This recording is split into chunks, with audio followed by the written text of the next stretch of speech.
ni Mtoro TV.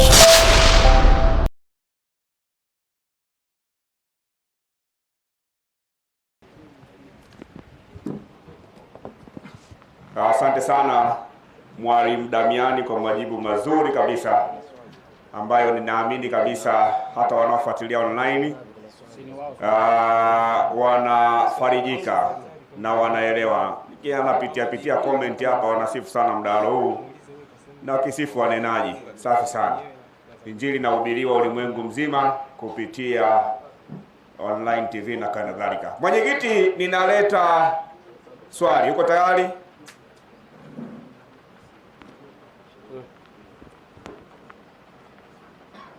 Karibu mwenyekiti mwenza kwa swali, uliza. Naomba mwalimu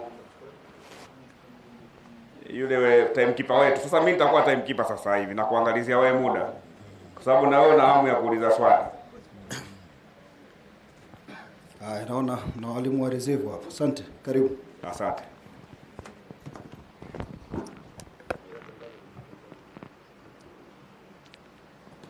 Naam. Asante mwenyekiti kwa nafasi hii ya kuweza kujiuliza swali. Naam. Mada kubwa hapa ni kuhusu saumu. Ingawaje mpelekaji wa mada alitengesha maneno mawili haya, akasema saumu na kufunga. Akasema pilingu hapana, neno siyamu ni Kiarabu, Kiswahili maana yake funga. Kwa ukisema funga ya saumu maana yake ni funga ya funga. Kama unasikia kwamba sikukuu ya Idi, maana yake Idi Kiarabu, Kiswahili sikukuu, maana yake siku ya sikukuu. Kwa unaposema funga ya saumu maana yake unazungumzia funga ya funga, kwa sababu saumu maana yake ni Kiarabu, Kiswahili maana yake funga. Hoja ilikuja hapa kuhusu mwezi wa Ramadhani. Kianayezungumza akisikia mwezi wa 9 anaupa Ramadhani, kwamba wakafunga mwezi 9 wanaupa Ramadhani. Yaani kwa mfano tarehe sisi leo ikifika mwezi wa Septemba, kwa mawazo wao wanasema Ramadhani, hali ya kuwa Ramadhani yao ni mwezi wa 4. Hebu some hiyo 2 aya 185 Qur'an. Afunze swali ngapi? 2:185 Qur'an. Sura 2 aya 185. Iliyojengewa swali. Naam. 2:185 ambayo 2:185. Ndio. Surati Bakara. Inasema hivi? Ndio. 2:185. Sawa, nisomee hiyo aya hapo afu nipeleke swali, kwa sababu hoja hapa ni kuhusu mwezi wa Ramadhani. Yaani imekuwa ni shida kubwa kile anazungumza hapa. Akisema mwezi wa 9, hiyo Ramadhani hiyo. Hebu soma hiyo aya. Nasema kitabu hiki kinasema kama kilivyoandikwa. Ndio. Mwezi huu mliwaambiwa mfunge. Ndio. Ni mwezi wa Ramadhani. Hawa wanaambiwa hapo sio wa Tanzania, sio Wayahudi wala sio watu wengine, isipokuwa ni hawa Waarabu ambao nao pia wana miezi yao. Wanaambiwa mwezi huu mnaambiwa mfunge ni mwezi wa Ramadhani. Ikatoka andiko walipiga mbiu ya kufunga mwezi wa 9, tukaambiwa Ramadhani. Swali langu dogo tu, kwa kuwa Waislamu wanatarajia kufunga mwaka huu mnafunga, sijajua mnafunga lini. Sasa ili tujue kwamba kila mwezi wa 9 unakuwa ni Ramadhani, huu ni mwezi wa 4. Je, mtaifunga mwezi wa 9 Septemba ili kila 9 iwe Ramadhani, kwamba huu ni mwezi wa 4 kwetu sisi tunasema ni mwezi wa 4 kwetu. Sasa ili kila mwezi wa 9 uwe ni Ramadhani, ninyi Waislamu mwaka huu mtafunga mwezi wa 9 ambao ni Septemba kwetu, au mtafunga mwezi wa 4 ambao mwezi wa 4 kwetu sisi, kwa wale Waarabu ni Ramadhani mwezi wa 9 kwao? Mkisalamu kitu hilo kwamba ili ionekane kila mwezi wa 9 ni mwezi wa Ramadhani. Sisi tunapozungumza nyinyi hapa manake sio Waarabu, sisi wabongo hapa. Je, mtafunga mwezi wa 9 wa sisi kama wa Tanzania, au mtafunga mwezi wa 4 kitanzania hali ya kuwa Kiarabu ni mwezi wa 9? Asante mwenyekiti. Haya, mimi sina cha kuongeza. Mwenyekiti. Naam. Karibu kwa majibu. Asante sana kwa swali hilo, na moja kwa moja tunakuletea mwalimu Dr. Rashid Omari Pilingu kwa majibu fasaha kabisa. Karibu Dr. Pilingu. Assalamu alaikum wa rahmatullahi wa barakatuh. Ameuliza swali limeeleweka kabisa kwamba kule katika ile Yeremia imetaja mwezi wa 9. Na Qur'ani inasema mwezi huo mlioambiwa kufunga ni mwezi wa Ramadhani. Kwa anauliza, je, mtafunga mwezi wa 9 kwa maana ya Septemba au mtafunga wa 4 kwa maana ya Ramadhani? Nimeshaelewa sawa. Sasa jibu lake ni rahisi sana, kwamba wakati tuliposoma kule kwenye Biblia mwezi wa 9, mwezi wa 9 ule kwenye Biblia, kwanza uelewe sio Septemba, ni mwezi wa kuandama. Yaani kutoka kuandama ni mwezi wa 9, kwa sababu miezi waliokuwa wakihesabu, ukisoma kwenye Agano la Kale yote ni miezi ya kuandama. Mwezi umeandama sikukuu, mwezi umeandama mbiu ya kufunga. Kwa hiyo mwezi wa 9 toka kuandama, ambapo mwezi wa 9 toka kuandama kwa majina ya wale wanaweza wakawaliita labda Abibu, Nisani, Toyota, lakini mwezi wa 9 toka kuandama ndio hii sisi huku ni Ramadhani. Kwa hiyo mwezi wa 4 huu ambao tulionao ni Septemba, sio wa kuandama huu. Huu ni mwezi Aprili. Ni miezi tu ya kupangilia. Aprili ni Aprili, maana yake kufungua. Kwa hiyo ni miezi ambayo sio ya kuandama. Na hakuna mwezi Januari, Februari ukaandama tukasema hiyo ni Januari, ikaandama hiyo ni Februari. Hii ni miezi Februari, March. Leo tuko kwenye mwezi wa 4. Wayahudi walifunga mwezi wa 9 wa kuandama, sio mwezi wa 9 Januari, Februari. Na sisi tunafunga mwezi wa Ramadhani ambao ni wa kuandama. Kutoka kuandama ni mwezi wa 9. Wa kwanza ni Muharami, ukiandama tena Safar, alafu Rabiul Awal, Rabiul Thani, Jumada al-Awwal, Jumada Thani, Rajabu, Shaaban, Ramadhan. Kwa hiyo ikishafika mwezi wa kuandama wa 9 ndio sisi tutafunga, ambao ndio Ramadhani. Na ule Yeremia 36 soma. Naam. 36:9 kitabu cha Yeremia, tunairudia tena. Hii leo imetawala. Mheshimiwa ametawala hii kwa sababu ni mwezi wa 9, mwezi wa kufunga Ramadhani. Naam. Inasema, basi ikawa katika mwaka wa 5 wa Yoakimu mwana wa Yosia mfalme wa Yuda, ndio katika mwezi wa 9, ndio watu wote waliokuwa katika Yerusalemu, ndio na watu wote waliokuja Yerusalemu kutoka miji yote ya Yuda, ndio wakapiga mbiu ya kufunga mbele za Bwana. Simama. Kwa hiyo huu mwezi wa 9 huu haikuwa huko, kwa sababu hiyo tarehe ya huyo Yeremia, hii kalenda ya Grigori bado, kwa sababu huyu Grigori ni papa huyu ni papa wa 8 ambaye ndio aliopokea huu mpango wa kalenda mpya kutoka kwenye kamati ya ule mpangilio wao wa kuweka zile kalenda katika mtaguso. Sasa upapa ulianza lini? Upapa ulianza baada ya Yesu. Yesu kashaondoka mwaka wa 300 na AD. Yesu hayupo, ndio inaanza mambo ya upapa. Sasa papa wa 8 ndio alioweka katika huo mtaguso, akaweka nini? Kalenda inayoitwa Grigori, ambayo ndio tunapata Januari, Februari, March. Ikifika mwezi wa 9 ni Septemba. Lakini kabla ya papa, huko nyuma wakihesabu miezi kwa kuandama, kwa mujibu wa maandiko, kalenda ilikuwa ni mwezi kuandama. Na sisi hapa tunafunga mwezi kuandama wa 9. Kwa hiyo hatufungi sisi mwezi wa 4 wa Papa Grigori. Tunafunga mwezi wa 4 wa Ramadhani wa kuandama. Asante. Asante Dr. Pilingu. Nadhani mwenyekiti mwenza amesikia na walimu wake. Tunafunga mwezi wa 9 muandamo. Karibu mwenyekiti kwa swali la nyongeza. Kwa sababu yupo aliyeuliza, kuna ni mkaribisha. Nashukuru jamaa yuka tena sasa hivi. Tunasema ni mwezi wa kuandama. Katika mwanzo wa hoja neno kuandama ilikuwa kuna imetoka aya hapa. Mwezi wa mfunge ni mwezi wa Ramadhani. Ile kisa mwezi wa 9 la Biblia kule Ramadhani hii. Na sasa la kuja kuuliza, mnakubali kwamba walifunga Ramadhani sawa na jina la mwezi wa Kiislamu? Ngoja nikuja hapo kwamba wakati Ramadhani hii jina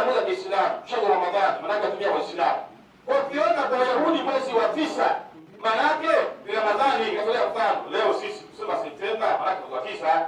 Basi Ramadhani hapana bwana, hapana. Tutakuwa hivyo. Hii ni hapa na kilingo ndugu yangu. Rudia haya msomaji hiyo. 2. Nimesoma Qur'an.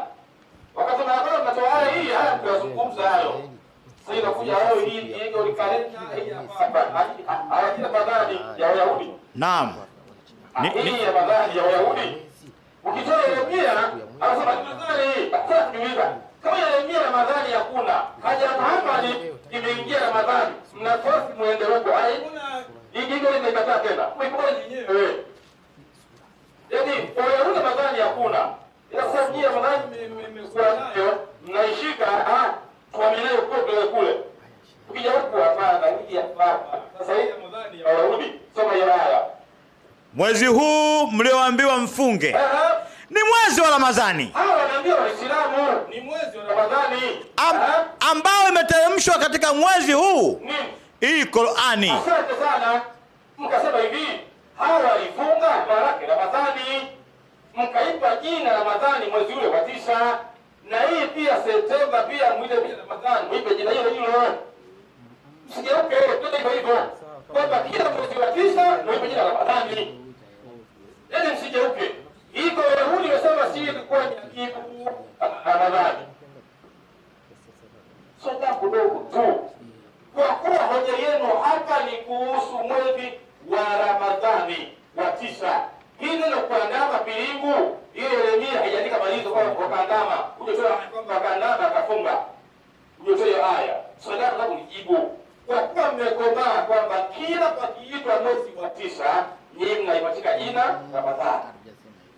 Sasa hiyo inaonekana kwamba kila mwezi wa Ramadhani mwaka huu mnakwenda kufunga. Mnafunga nini? Mnafunga saumu ama mnafunga Ramadhani. Ili ionekane kwamba kila mwezi wa 9 inakuwa kila Ramadhani. Waislamu mnafunga, achana jina la Septemba nini? Mwezi wa 9. Sio mwezi wa 9. Hii ni jina. Je, mtafunga mwezi wa 9 au mtafunga mwezi wa 4 ambao ni Ramadhani kwa Wayahudi? Kwa hiyo sisi ni mwezi wa 4 Septemba. Kwa hiyo wa Waarabu. Asante sana. Mwenyekiti mwenza hamjui nimesikia vizuri na kusema na wafuatiliaji wetu wanasikia. Tunaangalia komenti sawa. Sasa kwetu. Haya, mwenyekiti mwenza, nashukuru, na bila kupoteza muda tunarudi kwa mwalimu Dr. Pilingu. Karibu. Asante sana. Mimi nadhani ndugu yangu Shiliwa, sio lazima ukubali vile mtu mzima, sio hata ukiweka tu ishara ya kuelewa inatosha. Kwa sababu unachokazana hapa, unakazana kitu ambacho unajua. Tunapozungumza mwezi wa 9, huu mwezi wa 9 katika kalenda hii ya Papa Gregory. Lakini kabla yake hii kalenda yenyewe ya Papa Gregory imeanza mwaka 1500. Hii tunapozungumza leo mwaka 1500 ndio ilianza hii kalenda ya Papa Gregory. Lakini kabla hii Papa Gregory, nyuma yake kulikuwa na kalenda ya Julius. Umeshafahamu? Kwa hiyo kama utazungumza vitu vya miaka 1500 alafu una convert kwa wakati wa Yeremia, kipindi hicho watu walikuwa wakihesabu miezi yote kwa kuandama. Nielewe hivyo rafiki yangu. Otherwise wewe ungetoa maandiko hapa. Kwamba huu mwezi wa 9 huu Septemba pia inaandama. Basi sisi Waislamu tungeita Ramadhani tu kama ingekuwa inaandama.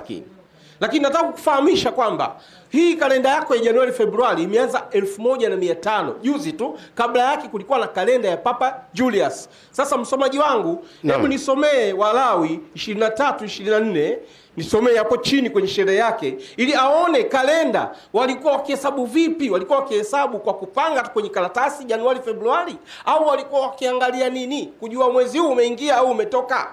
Naam, hapa tunasoma katika kitabu cha Mambo ya Walawi sura 23 aya 24, sherehe yake hapa katika kitabu hiki cha Mambo ya Walawi. Sherehe inasema hivi, siku ya kwanza ya mwezi. Siku ya kwanza ya mwezi ni vipi? Ilikuwa ni siku ya mwezi mwandamo. Unaona? Biblia inatuambia hivyo. Siku ya kwanza ya mwezi, yani ukisikia tarehe moja imeingia, ujue ni kuandama. Ikija mwezi wa 9, siku ya kwanza imeingia, leo mwezi tarehe moja, leo mwezi ngapi? Wa 9, nijue ni kuandama kwa mujibu wa maandiko. Kwa hiyo kila tarehe ya kwanza ya mwezi inapoingia ilikuwa inaangaliwa muandamo. Kwa hiyo tarehe zilikuwa ni kwa muandamo. Kwa hiyo Biblia iliposema ilipofika mwezi wa 9, inamaanisha mwezi wa 9 huko hesabu gani? Kwa mujibu wa maandiko ni muandamo. Je, tuiangalie hii Septemba? Hebu tuiangalie Septemba. Kwa mujibu wa mwinjilisti pale, amesema huu mwezi wa 9, huu mwezi wa 4 Aprili, si ndio? Ikifika mwezi wa 9 ni nini? Septemba. Je, kibiblia huko zamani hiyo Septemba ni mwezi wangapi? Hebu nisomee hapo chini hapo. Inasema kalenda hiyo yataja kama sikukuu siku ya kwanza ya mwezi wa 7. Zamani sana walianza mwaka mpya na mwezi huo, yani katikati ya mwezi wetu huu Septemba. Kwa hiyo kishafika Septemba ndio mwaka umefanyaje? Umeanza. Mwaka ukianza mwezi unaanza si mwezi wa kwanza. Kwa hiyo mwezi wa kwanza tarehe moja imeingia, lakini kwa kipindi hicho unaitwa nini? Septemba. Lakini alipokuja Papa Grigori akaona Septemba ni mwezi wa ngapi? Wa 9. Lakini kalenda sahihi iliyokuwa ikihesabiwa kipindi hicho, kila tarehe moja ya mwezi mpya inahesabiwa kwa mujibu wa nini? Muandamo. Kwa hiyo sisi tukisema kwamba huu mwezi muandamo, bwana, imefika mwezi wa 9, ina maana kwa kalenda hii hapa hii ya kuhesabu kuandama, mwezi wa 9 ni Ramadhani. Sasa usikasirike kusikia Ramadhani jina la Kiislamu.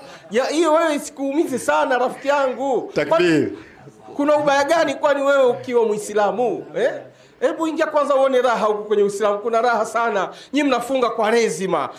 Kwaresima maana yake kama tutaenda kilugha, Kwaresima ni neno la Kilatini. Kilatini, Kifaransa, Kiportugali, ni lugha ambazo zina uwiano. Umeona? Kwaresima ni siku ya 40. Sio siku 40 kama hivi. Hii siku ya 40. Wafaransa wasema 10, 20, 30, 40, 50, 60, 70.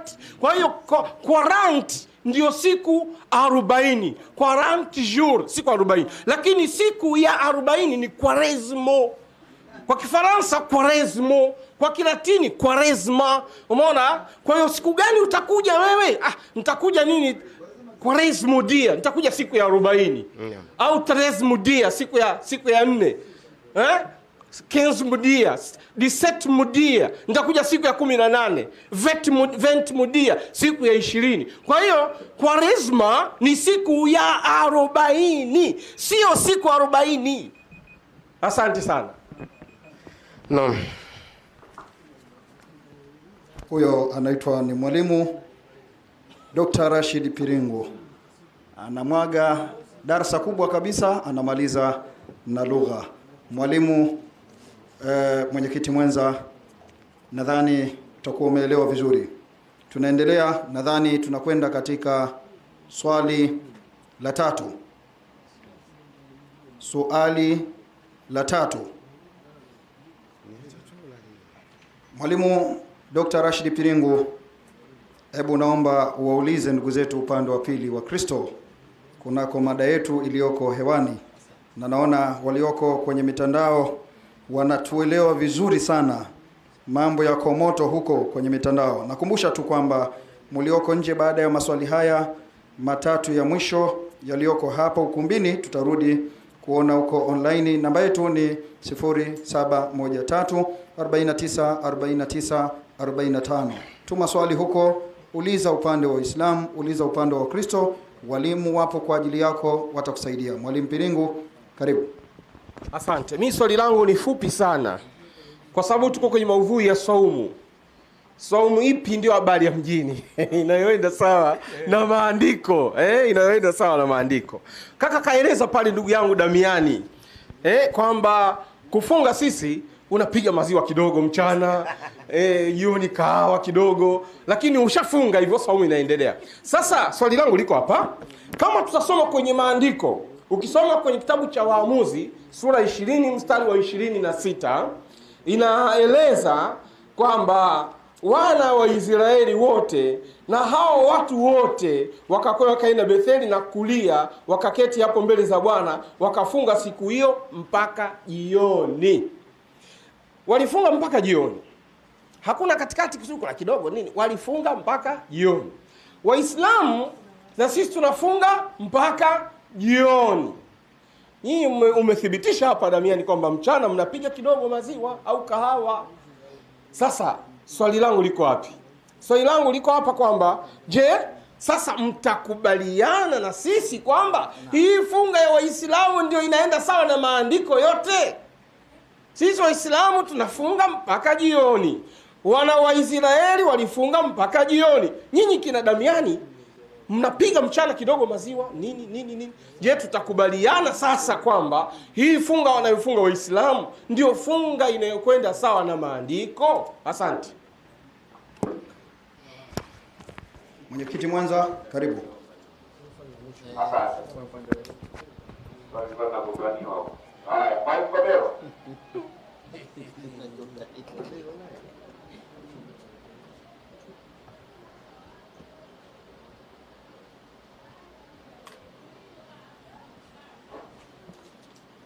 Namshukuru Mungu sana kupata nafasi hii kuweza kujibu swali la ndugu yangu Dr. Pilingu kwamba swali lake anauliza hivi, tunakubaliana kwamba hii swaumu ambayo sisi Waislamu tunafunga ndio inayokubaliana na maandiko, akimaanisha maandiko ya Qur'an lakini pia na maandiko ya Biblia.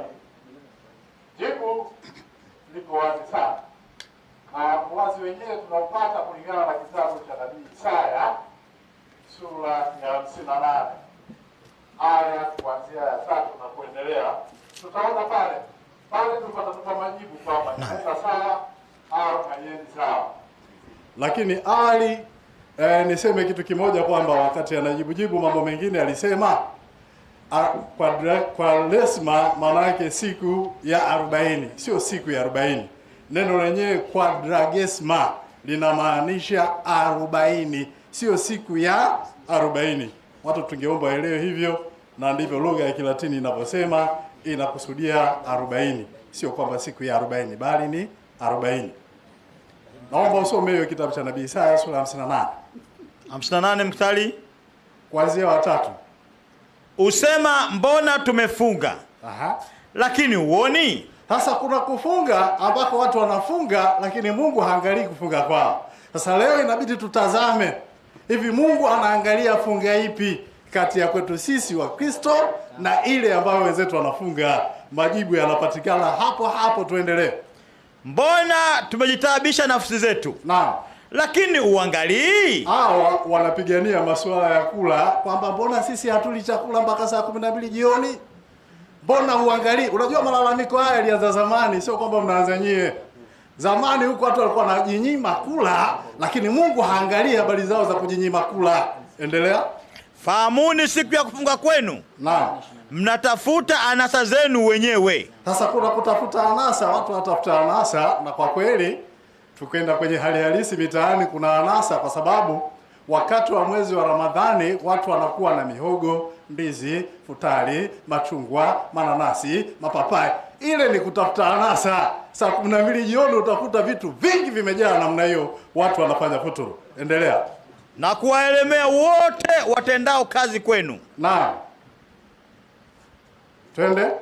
Na tazama, ninyi mwafunga mpate kushindana. Kuna kufunga kwa kushindana. Ukienda maeneo mengine ambako sharia zinafuatwa, mtu asiyefunga anapewa adhabu, anatandikwa bakola. Akionekana anakula mchana anatandikwa bakola. Kwa hiyo maana yake ni kwamba kufunga kwenyewe kunaleta sio kwa ajili hasa ya kujikurubisha kwa Mwenyezi Mungu, lakini kunaleta adhabu kwa watu wengine ambao hawajafunga. Haya maandiko yalishasema. Endelea. Na kugombana. Unapomtandika mtu bakola ni ugomvi ule. Na kupiga kwa ngumi ya uovu. Naam. Amfungi siku hii ya leo. Hata kusikiliza sauti yenu juu. Ndio. Je, kufunga namna hii ni swaumu niliyoichagua mimi? Sasa kumbe funga namna hiyo Mungu anauliza, anasema je, ndio kweli ndio swaumu aliyoichagua? Endelea. Je, Ni siku ya mtu kujitaabisha nafsi yake. Hivi ni kuteseka tu saa 12 asubuhi mpaka saa 12 jioni, ndio hivyo tu? Aha. Ni kuinama kichwa kama unyasi. Na nyinyi mnajua ndugu zangu, wanainama sana kule kwenye majumba ya ibada, wanainama kama unyasi, wanafahamika. Sheikh Pilingu anajua vizuri wanainama namna gani. Endelea. Na kutana nguo za magunia na majivu chini yake. Na je, utasema ni siku ya kufunga? Asa Mungu anauliza hivi, kwa kuinama hivyo kama unyasi ndio unasema umefunga? Aha. Na kukubaliwa na Bwana? Na je, swaumu niliyoichagua sio ya namna hii? Sasa sikiliza, neno swaumu lina maana ya kufunga au kujizuia. Sasa swaumu niliyoichagua sio ya namna hii. Sasa sikiliza kile ambacho Mungu amechagua. Endelea. Kufungua vifungo vya uovu. Sasa kumbe funga ya Mkristo ni kuacha uovu. Pale anapoamua kuacha uovu, yuko kwenye swaumu huyo. Endelea. Kuzilegeza kamba za nira. Na kuzilegeza kamba za nira. Kulegeza kamba za nira manake ni kwamba kutowasurutisha watu kufanya mambo. Unamfanya kazi, unamlazimisha, funge kwa lazima, fanye hiki kwa lazima. Mungu hajatangaza vitu vya namna hiyo. Endelea. Kuacha huru walionewa. Kuacha huru walionewa. Mtu anapoachia huru walionewa, watu wana shida fulani, wewe ukaenda kuachia huru, ukawapa haki yao, pale ile inaitwa funga. Kwa hiyo jibu la jumla ni kwamba ninyi Waislamu mnapofunga ni tofauti sana na sisi Wakristo tunapofunga, kwa sababu sisi tunafunga kwa minajili ya kwamba tunaacha maovu, kwa minajili ya kwamba tunawasaidia wenye shida, kwa minajili za aina mbalimbali. Lakini ninyi mnaangalia masuala ya kula, na mtu asipa akionekana anakula tu mchana wa mwezi wa Ramadhani bakora. Sasa hiyo ni tofauti sana na ya kwetu. Asante Mwalimu Kobelo. Mwenyekiti mwenza, sina la kuongeza hapo na wala siruhusi kufanya hivyo. Mimi ni msimamizi tu. Kwako hiyo.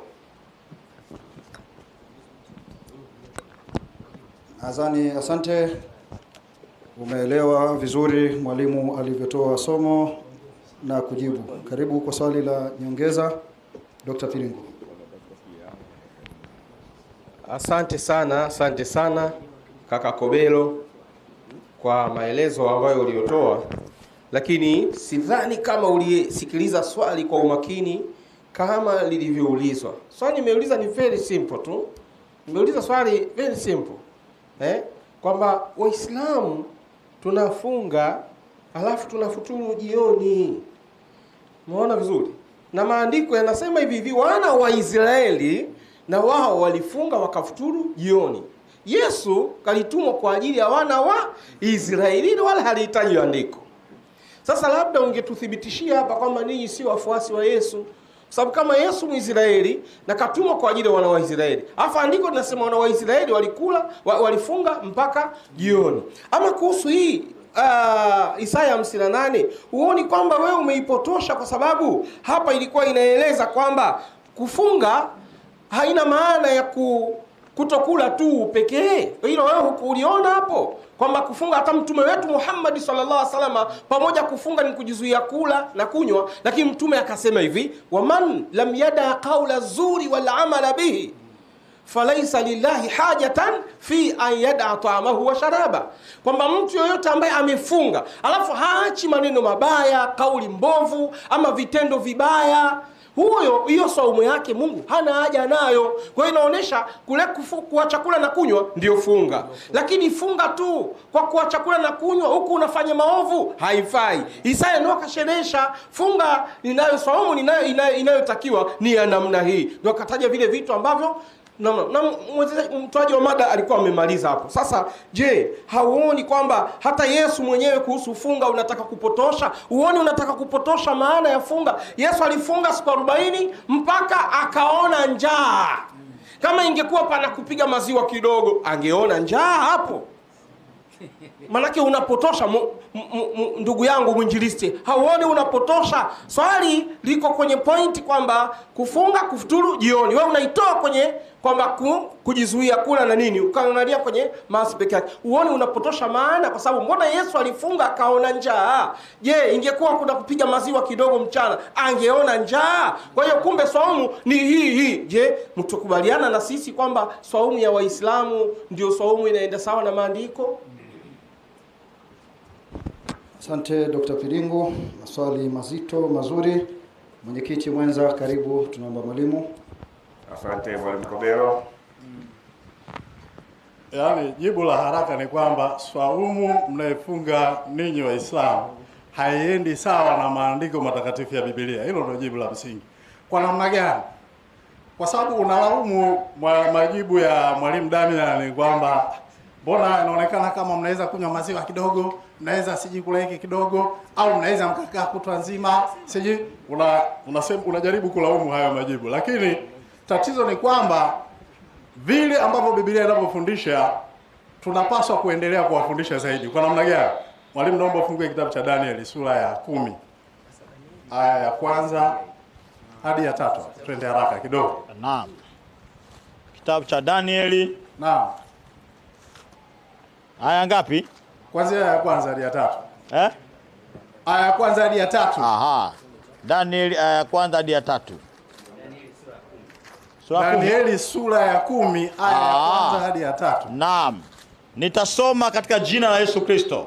Amina. Katika mwaka wa 3 wa Kureshi mfalme wa Wajemi. Naam. Danieli ambaye jina lake aliitwa Belshaza. Naam. Alifunuliwa neno, na neno lile lilikuwa kweli, maana ni vita vikubwa. Naye akalifahamu neno lile, akaelewa. Endelea. Na maono hayo. Katika siku zile mimi Danieli nalikuwa nikiomboleza muda wa majuma 3 kamili. Aha. Sikula chakula, sikula chakula kitamu, sikula taratibu, sikula chakula kitamu. Yaani vile vitu vya sukari alikuwa hajala. Sasa maana yake ni kwamba vyakula vingine tofauti na hivyo aliweza kuonja, lakini habari ya vyakula vitamu hakula. Endelea. Wala nyama wala divai. Aha. Haikuingia kinywani mwangu. Nyama wala divai haikuingia kinywani mwake. Aha. Wala sikujipaka mafuta kabisa. Ndio. Sasa hapa ni swala la hakula vyakula vitamu. Maana yake alikula vyakula vya uchungu. Sasa kama utaki si basi tutafanyaje tena, na umeamua kukataa tu, ndugu yangu Pilingu. Kwa hiyo swala la msingi, kufunga kwa Kristo kuna maana pana zaidi kuliko vile ambavyo nyinyi mnaelewa. Kufunga kwa Kristo, mtu anaweza kaamua akafanya swaumu ya kufunga maovu tu, hii amefunga, au akaamua kuwapa haki watu ambao walikuwa wanaonewa, hiyo ni swaumu kwa mujibu wa kitabu cha Isaya. Sasa nyinyi mmeng'ang'ania tu sehemu moja ya chakula, manake bado mna mapungufu katika kuelewa mambo mbalimbali. Lakini kuna jambo lingine ambalo nisingependa kuliacha. Ulizungumzia habari ya mwandamo wa mwezi, kwamba sisi tunapofunga ile Ramadhani lazima tuone mwandamo wa nini, wa mwezi. Sasa habari ya mwandamo wa mwezi ikoje? Kitabu cha Hosea sura ya 2 aya ya 11. Hosea 2:11. Hosea 2:11. Tuone hapo habari ya mwandamo wa mwezi. Alafu sasa kama kila unapoandama mwezi, manake ndio mnaashiria kwamba mnatakiwa kufunga Ramadhani. Kila mwezi unapokuja lazima kuwe na mwandamo. Na maana sasa kila mwezi Ramadhani, kila mwezi Ramadhani. Sasa hii siji inakaaje? Hebu soma hapo Hosea 2:11. Nitasoma katika jina la Yesu Kristo. Ubarikiwe sana. Kwanzia aya 11 Hosea 2:11. Tena nitaikomesha furaha yake. Tena nitaikomesha furaha yako. Aha. Furaha yake yote. Aha. Na sikukuu zake. Aha. Na siku zake za mwandamo wa mwezi. Hasa habari ya mwandamo wa mwezi Mungu alishasema marufuku, sikubaliani na hivyo vitu. Sasa nyinyi bado mnahangaika na miandamo ya nini? Ya mwezi, wakati alia kwamba Mungu anasema habari ya mwandamo wa mwezi hataki kabisa mambo hayo, hakubaliani kabisa na hivyo vitu. Malizia hiyo aya. Iko ngapi? Hosea 2:11. 2:11. Naam. Aha, 2:11 nilikuwa nasoma kwenye simu. Inasema hivi. Naam. Tena nitaikomesha furaha yake yote. Aha. Na sikukuu zake na siku zake za mwandamo wa mwezi. Na siku zake za mwandamo wa mwezi. Na sabato zake. Na sabato zake. Na makusanyiko yake yote yaliyoamuliwa. Asante. Anasema nitakomesha siku zako za mwandamo wa mwezi. Kwa hiyo Mungu hana mpango na nyinyi hamfungi mpaka muone mwezi. na hamfungulii hadi muone mwezi, na Mungu alishakataa, anasema amekomesha mambo hayo. Yaani kitu Mungu hataki, nyinyi mnaendeleza. Kwa hiyo kufunga kwenu nyinyi hakufanani kabisa hata kidogo na maandiko matakatifu ya Biblia yanavyofundisha. Ninyi mnafunga ya kikwenu. Walimu walishaonyesha hapa kwamba majahilia walikuwa wanafunga Ashura, na nyinyi leo mnafunga nini? Ashura. Basi ndio hivyo tu. Asante sana Mwalimu Elioteli Kobelo kwa majibu mazuri kabisa. Mwenyekiti mwenza. Naam, asante Mheshimiwa Mwenyekiti mwenza upande wa Kristo. Na sasa tunakwenda katika swali la mwisho kutoka kwenu. Naomba tuletee mwalimu ili aulize swali. Asante sana. Mwalimu Medadi Kiabasasha. Swali la 3. Asante sana mwenyekiti. Mada inaenda vizuri, ya funga ipi na kubalika mbele Mwenyezi Mungu. Sasa Waislamu wamekuwa wanatumia mara nyingi andiko la Yeremia 36:9 kwamba mwezi wa kenda ndio mwezi wa Ramadhani. Lakini kuna mwalimu alijibu, sijajua kama kumwelewa ama kumsikia, anaitwa Anderson Myahudi, alielezea vizuri sana andiko hili kwamba wakati huyu alipokuwa anatoa amri ya kufunga ambaye alikuwa ni Yeremia akimwamuru Baruku, tukio hili liliangukia mwezi wa kenda. Haina maana ilikuwa ndio amri kila mwezi wa 9 wafunge. Mfano mdogo mzuri, kuna kipindi hapa litokea janga la corona, nafikiri mwaka jana. Rais wetu aliyekuwepo akatoa agizo dini zifunge. Lile tangazo la nchi nzima kama decree ya rais likaangukia mwezi wa 3. Tukafunga. Kwa hiyo ingekuwa inaandikwa Biblia tena, ingesema iliamriwa kufunga mwezi wa 3. Na nyinyi mngeibeba. Kila mwezi wa 3 Ramadhani. Umeona? Alipoamuru hapa huyu Yeremia kumamuru Baruku atangaze amri ya kufunga, ikaangukia mwezi wa 9, ingeangukia hata mwezi wa 7, wa pili ni sawa. Sasa haikuwa amri kwa mwezi wa 9 ndio wanafunga kila ukifika. Hii mnapata wapi nyinyi? So, jamani, unaposoma Biblia lazima nani mwandishi, alimwandikia nani, kwa nini, kulikuwa na shida gani, ujumbe ulikuwa unapongeza, unalaumu, unaelekeza ama unashauri. Lazima ujiulize maswali haya ndio uweze kuelewa. Sasa swali langu naomba nisomee kwenye hadithi Said Buhari hapo kwenye kitabu cha Alulu, ngoja nisome. Anasema hivi, hadithi namba 188. Hadithi ya Aisha kuwa Makureshi walikuwa wanafunga siku ya Ashura kabla ya Waislamu, kisha mtume wa Allah akaamuru kufunga siku hiyo mpaka ilipowajibishwa Ramadhani, na mtume wa Allah akasema anayetaka na afunge siku hiyo na anayetaka kula na ale. Kumbe na Ramadhani unachagua tu, nikifunga nile ama nisile. Unachagua tu, unaweza ukakazia maziwa, chapati, wala ina shida. Mtume kasema ni hiari yako tu, ukiamua ushinde kutwa kavu haina shida. Kwa hiyo usema nao kazia kidogo maziwa, kasema tumekaagiza. Swali langu ni la kuja.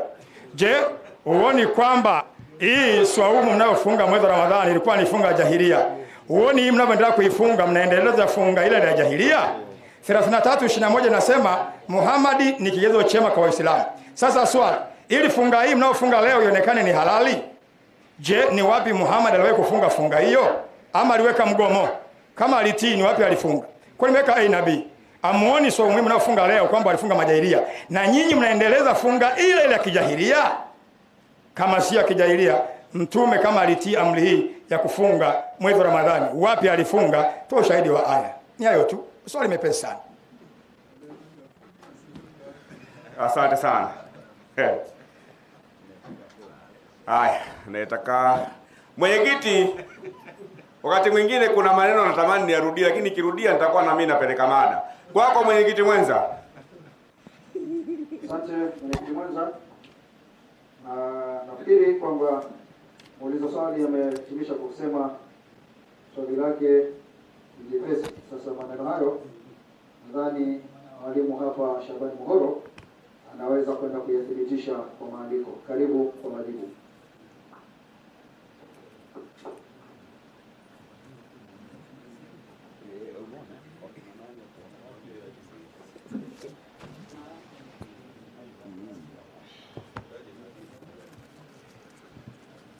Naam, swali limeulizwa na mwalimu wa Kikristo, ambapo nafikiri tutaanza kujibu swali kwa sababu kwanza katika kanuni za maswali professionally watakiwa najibu swali kisha mengine anafuata baadaye. Hebu soma hiyo hadithi hapo. Alafu utawapeni ngapi hiyo naisoma alafu usikize kwa masikio. Naam. Hadithi nambari 713. Aha. Inasema hivi. Hadithi ya Ibn Abbas radhiallahu anhu.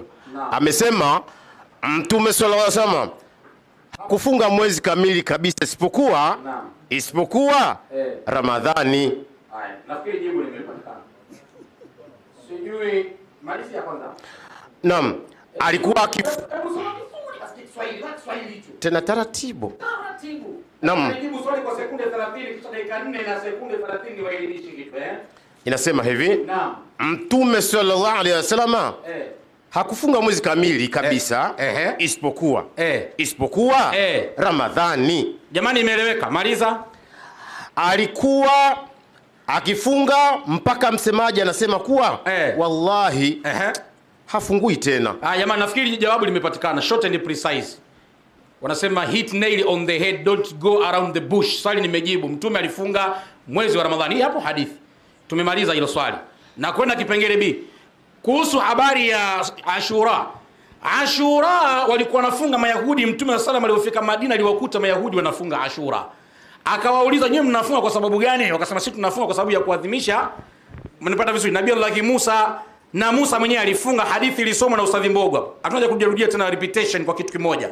Nafikiri wenye masikio wamesikia. Mtume akasema, "Kama mimi Allah atanijalia mwaka ujao nitafika la asumanna tasi'u." Mimi nitafunga siku ya 9.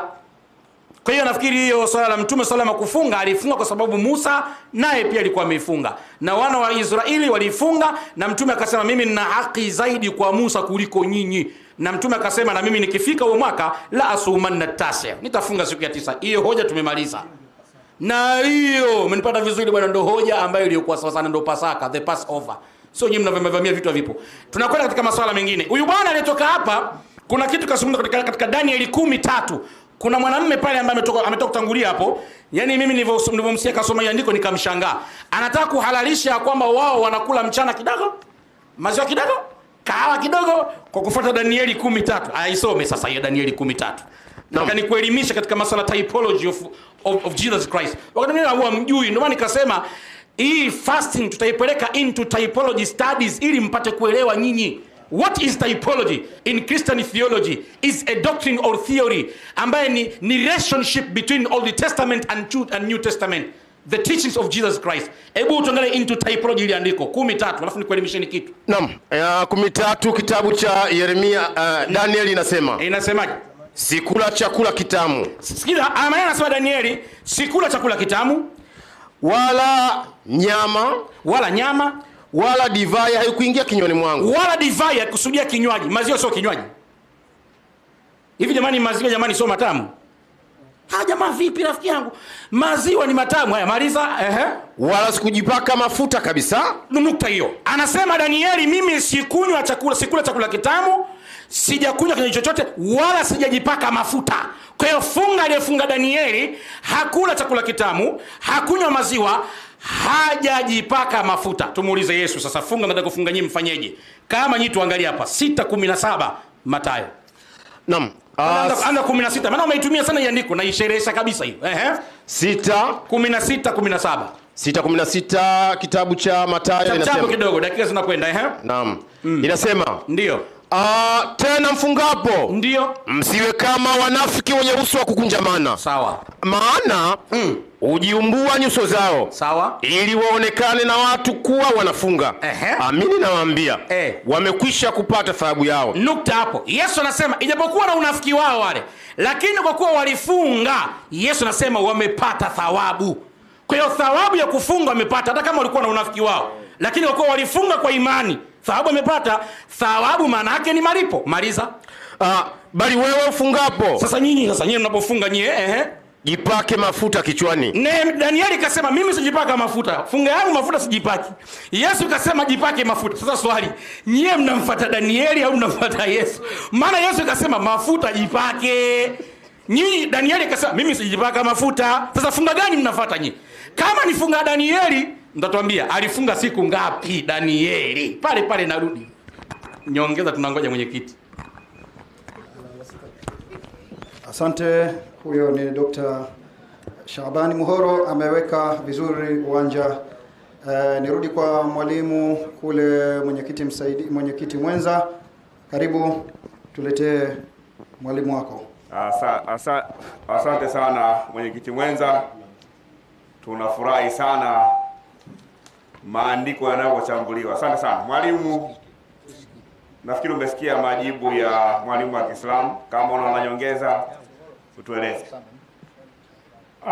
Mwenyekiti, mimi nilikuwa nacheka hapa. Mimi nimejenga swali A na B. Swali la kwanza tukasoma kwenye hadithi kwamba Mtume alifunga ile funga, aliamuru Waislamu wafunge funga ambayo ilikuwa inafungwa na majahilia. Kwa hiyo nikauliza, hii funga ya mwezi wa Ramadhani nayo funga nyinyi leo, amoni kwamba mnaendeleza funga ile la majahilia? Maana mmeipora kwa majahilia, ndio walikuwa wanaifunga na nyinyi mkaendeleza, na majahilia ni watu wasiomjua Mwenyezi Mungu. Sasa na nyinyi mnaendeleza funga ile ile ya watu wasiomjua Mwenyezi Mungu. Nikauliza swali, ungesema hapana ama ndio, ama ungesema hapana, hii funga yetu sio ile.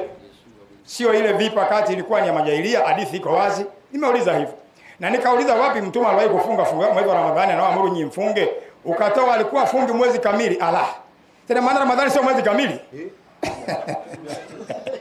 Yaani ajabu sana. Ramadhani sio mwezi kamili na maana. Kwa nini mnafunga siku ngapi Ramadhani? Sasa utatuambia kama mnafunga siku 7, 6, leo hiyo ni mpya. Tutaeleza baadaye. Lakini pia akaenda kwenye habari ya Danieli, amejaribu kuelezea pale kufunga. Iko hivi. Iwapo ungeelewa kwamba maana definition ya Yesu alipoagiza kwa nini mnapofunga mpake mafuta, wala usingeuliza. Takiwa uelewe maana yake, definition, you understand well. If Jesus say you are fasting, in need you are not proclaim every people. You are need feel in fasting only. Ungeelewa hapo wala usingesumbuka. Maana yake ni kwamba Yesu alichokeleka definition yake, watu wasikuona unapofunga ni mahangaiko kabisa. Mwalimu unapauka kidogo hivi na nini. Sasa kuondoa hali hiyo paka mafuta haina maana, ni amri ya moja kwa moja. Wewe maana ya definition yake nini ya kupaka mafuta? Mdomo isikauke na pasuka, uso umekunjamana sababu umefunga, mahangaiko ya njaa, ndio maana definition yake. Sasa unataka kukurupuka kitu kama hicho, lazima unalenga nini? Lakini swali langu mengine liko pale pale na nimeeleza vizuri hapa kwamba hiyo ya mwezi wa 9 39 ile mia imekufa kifo cha kawaida, kwamba ile funga haikuwa maana mwezi wa Ramadhani. Ile ni funga ambayo ilitangazwa ikaangukia kwenye mwezi wa 9, hata ingeangukia mwezi wa 5 ama wa 4. Kwa hiyo mimi swali langu bado liko pale pale. Funga tunaofunga sisi wa Kristo tofauti na funga wanaofunga Waislamu. Na funga wanaofunga Waislamu ya kuangalia mwezi na kuandama mwezi, Mungu ameikataa. Amesema funga hiyo haitaki, ni funga haramu ya kufunga kuangalia mwezi, hataki sikukuu za mwandamo wa mwezi. Tumesoma katika Isaya sura ya 1. Sasa swali langu liko pale pale. Funga hii mnaofunga nyinyi mwezi wa Ramadhani ni funga ambayo walifunga majahilia na nyinyi mnaiendeleza. Swali, uone kwamba mnaendeleza funga majahilia ile ile ambayo ilichukuliwa kule? Hilo ndio swali langu la msingi. Na la Muhammad nimesema ni wapi alikofunga mwezi wa Ramadhani, ikiwa yeye hiyo amri ilikuwa ni amri halali? Ukasema yeye alikuwa afungi ila siku chache. Mimi ndio swali langu hilo. Mimi nimeuliza wapi Muhammad alifunga mwezi wa Ramadhani?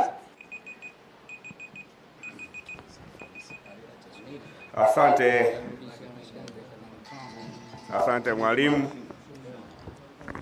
Mwenyekiti, nafikiri mmesikia swali la nyongeza, tunaomba majibu. Asante, mwalimu yuko tayari. Shabani Muhoro.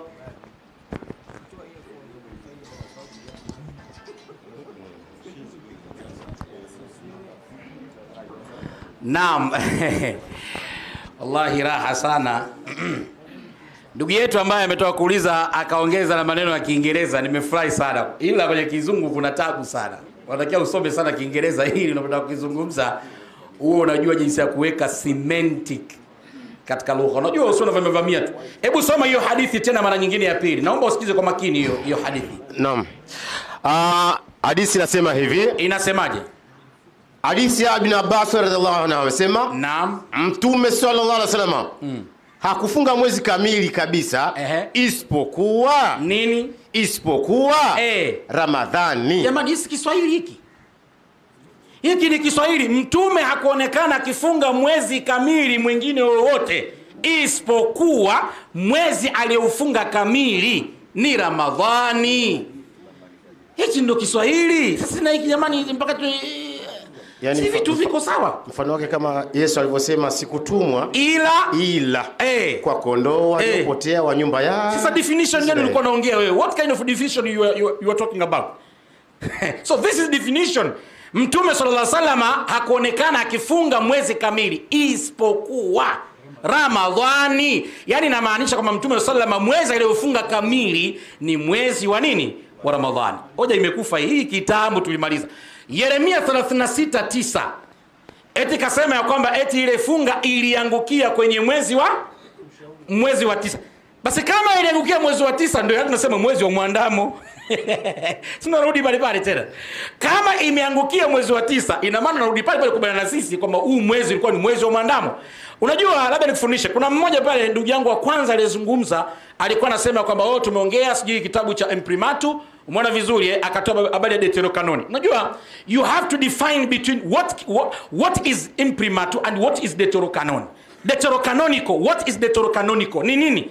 And what is Imprimatur? Imprimatur maana yake ni kitabu ambacho ni vitabu vinavyoitwa apocryphal books, the hidden books. Sasa hebu tuangalie vizuri sasa hapa.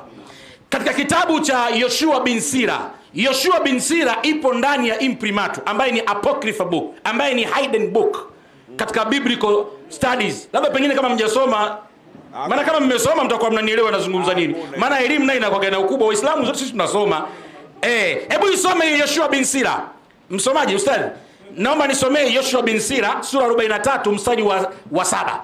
No. Alafu soma hizo definition hapo chini hapo ameelekeza nini. Yoshua bin Sira 43:7. Alafu waeleze wasome na definition sasa. Naam. Ndio. Inasema hivi 43:7 inasema ndio kutoka kwa mwezi ni dalili ya sikukuu zote zinakuja kwa kufuata nini? Mwezi. Waislamu sisi tunafunga kwa kuonekana mwezi. Mtume anasema sumu liru'yatihi wa aftiru liru'yati, fungeni kwa kuonekana mwezi na fungueni kwa kuonekana mwezi. Kwa hiyo Waislamu tunafunga na tunafuturu sikukuu kwa kuonekana mwezi. Soma Biblia. Tunakuja sasa pale. Twende kwenye definition sasa. Inasema ndio sikukuu kubwa sana mbili. Ndio. Pasaka na sikukuu ya vibanda zinaanza siku ya Mbaramwezi. Haya. Wasikia vipi hivyo? Kwa hiyo Pasaka yenyewe ili Pasaka usherekee lazima ianze kwa nini? Mbaramwezi. Mbaramwezi ni nini jamani? Si ni mwandamo wa mwezi. Nyinyi wote jamani wa Kristo nyinyi mnasoma vitabu gani jamani? Hivi vitu viko wazi. Kwa hiyo mwandamo wa mwezi, Mbaramwezi maana yake ni mwandamo wa mwezi. Na ndio maana nimesema sikukuu zote zinapatikana kwa mwandamo. Na hiki kitabu cha Yoshua bin Sira kipo ndani ya Imprimatur ikiwa miongoni mwa apocryphal book, hidden book ambayo haipo ndani ya New International Version ama NIV au the King James Version. Hivi ndivyo ilivyokuwa. Au Protestant Bible ama NIV, New International Version ama Holy Bible ama the Expositor's Bible Commentary, the Wycliffe Bible amna. Hii ni miongoni mwa apocrypha. Kwa hivyo Wakristo karibuni kwenye kufunga somo. Kisha akasema ya kwamba kuna andiko amelitoa hapa kwamba eti mwandamo wa mwezi Mungu akutaka. Ile andiko umetoa mwandamo wa mwezi Mungu akutaka. Kile ni kizazi cha zinaa, walikuwa ni wazinifu, walikuwa wakizini, na kutokana kama walikuwa wanafanya zinaa, Mungu akakataa sikukuu zao, Mungu akakataa shughuli zao. Ndio maana andiko liko umetoa. Ukianza pale mwanzo pale inaelezea kuhusiana na hilo tukio zima. Kwa hivyo jamani, ndugu zetu, mwe mnafuata maandiko, mwe mnaangalia. Kwa hivyo mmoja nikimalizia kwamba tunajua wanaofunga siku 30 ni Answari peke yao. Sio Answari, wote tunafunga kwa kuonekana mwezi. Kwa hiyo tofauti tunatofautiana kwenye mwezi tu. Inawezekana ikawa 29, ikawa 30. Kwa hiyo hao wanafunga na sisi tunafunga. Tunatofautiana kidogo tu, lakini wote ni mwandamo wa mwezi. Karibuni kwenye Uislamu, karibuni mfunge. Bila kusilimu na kufuata hii funga saumu, moto utakuwa ni makazi yetu. Asante mwenyekiti. Asante. Nadhani kule kuna kugunaguna hivi na nini, ndio hivyo, kwa sababu ndio mafundisho, lakini ndio mwanzo, tunajifunza, tutaelewana vizuri. Nadhani mwenyekiti mwenza, tumefikia tamati, na kila lenye mwanzo halikosi kuwa na mwisho, na tunakwenda mwishoni. Tutakuwa na sehemu mbili za mwisho. Sehemu ya kwanza itakuwa ni yenu na sehemu ya pili itakuwa ni yetu. Na baada ya hapo, kwa kuwa sisi tutakuwa ndo tumewalika nyie, manake tutakuwa na sehemu ya ziada baada ya hapo. Kwa maana ya kwamba tunawakaribisha sasa kushukuru, ikiwa ni pamoja na wahubiri waliofika, ikiwa ni nasaha kwa viongozi wetu wa nchi, ikiwa ni shukurani kwa viongozi wetu wa nchi, lakini vile vile bila kusahau wanaotufuatilia katika mitandao. Wameona tumefanya discussion comparative religion bila ya kuwa na misukumano, bila ya magomvi, kwa furaha tumekaa, tunajadili, tunazungumza na mwisho wa siku tunatoka tunapeana mikono. Sasa tuwakaribishe upande wenu, na baada ya hapo na sisi tutakuja upande wetu, na baada ya hapo tutoe shukurani kwa maandalizi haya ya awali ambayo yamefanikisha debate yetu hii kwa siku ya leo. Na huu ni mwendelezo wa kukaa tukajadiliana, tukashauriana. Ikiwa mtatualika kwa mada yoyote tuko tayari, na tutawalika tena nyie kwa mada yoyote, bila shaka mtakuwa tayari. Mwenyekiti mwenza, naomba nikukaribishe kwa kazi hiyo, tunakwenda ukingoni mwa shughuli yetu. Asante sana mwenyekiti mwenza. Mwenyekiti mwenza, mdahalo umeenda vizuri sana. Lakini mimi kama mwenyekiti ambaye alikuwa nasimamia mdahalo, kuna jambo moja la sekunde 2-3. Jambo lenyewe sio mada, maana ya mada ilikuwa ni neno tu ambalo limezungumzwa katika mada. Ili naomba, kwa sababu hii iko online na watu wanafuatilia ulimwengu mzima, na kabla sijalisema hili naomba ni wasihi walimu wangu leo au wakati mwingine, tafadhali sana, kitu ambacho huna uhakika nacho usikitoe hadharani. Mmebishana walimu wangu kuhusiana na neno imprimatur. Wengine wanasema ni kitabu, wengine wanasema sio kitabu. Hapana. Neno imprimatur sio kitabu. Neno imprimatur maana yake ni idhini. Na idhini hii hutolewa tu na viongozi wa kanisa la Roman au la Katoliki kwa ajili ya kuruhusu aidha kitabu kichapwe au andiko lolote linalohusiana na mambo ya imani. Wale wanaoruhusu sasa liende baada ya kupitia likaandikwe, lile neno, ile idhini ile ndio inaitwa imprimatur. Nilikuwa naweka sawa hiyo, na tunajaribu, hebu jaribuni hata kuangalia kwenye vyanzo, kuangalia ile neno imprimatur, tafuta hata kwenye Google, kwenye tafsiri mbalimbali utapata hiyo. Nilikuwa naomba niweke sawa hilo, kwa maana kwamba hii inaruka ulimwengu mzima. Wasije katuona na sisi sasa tumekuwa tunajadili vitu ambavyo hatuvielewi. Haya mambo mengine ya imani, nani anafunga sawa, nani afungi sawa, hii ni uelewa wa maandiko ambao tunawaachia wenyewe. Baada ya kusema hilo, naomba nirudi sasa kwenye kushukuru. Kama kawaida, tuanze kumshukuru Mungu muumba wa mbingu na nchi, aliyetuwezesha sisi wa Kristo na ninyi Waislamu kukusanyika katika eneo hili na kufanya mdahalo ambao umehudhuriwa au umetazamwa ikiwezekana ulimwengu mzima. Na nilikuwa naangalia kuonyesha kwamba watu wanafuatilia, naona comment nyingi sana zinaingia hapo. Kuna wanaopongeza, kuna wanaosema hili, kuna wanaosema hili, kuna wanaosema bora fulani. Yote hii ni kuonyesha jinsi gani mdahalo ulikuwa unafuatiliwa.